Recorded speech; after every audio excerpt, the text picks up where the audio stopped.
नमस्कार। बर्तमान आम अंचल डायरिया प्रादुर्भाव अत्यंत भयानक भाव व्यापुची। जड़े दुजन ए मृत्युवरण कला। तेणु मुझे वीडियो माध्यम किसी सचेतनता सृष्टि करने चाहूँगी। डायरिया आम समस्त जाचे यहाँ जदि विभिन्न जो संक्रामक रोग व्यापुची संक्रामक द्वारा व्यापी थाए कि दूषित जल एवं किंबा किसी औषध द्वारा व्यापी थाए। आर लक्षण कौन? पतला झाड़ा हम, बांति हम, पेट काटब, आ बेले बेले पाटी मध्य सुखिला लगे, मुह बुलेब।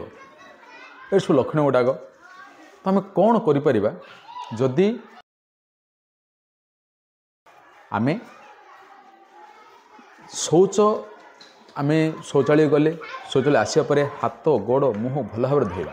खाद्य खाया पूर्व हाथ गोड़ मुह भल भाव धोइबा। आमे निजको निर्मल रखिबा।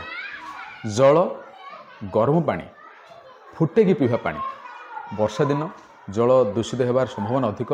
तेणु आमे जल को सर्वदा निर्मल जल तथा फुटंता छाणिकी पानी पीवा।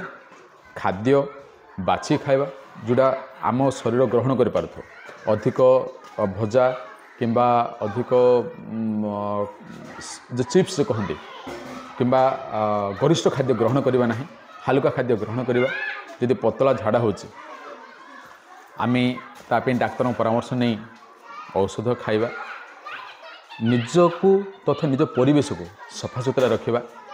खाद्य बाछि खाइबा। तरल जदि आम देहर जलीय अंश कमिज झाड़ा बांति जलीय अंश कमी जाए। निज शरीर को हाइड्रेटेड रखिबा। पानी यथेष्ट परिमाण पीवा। जूस फल जूस व्यवहार करवा।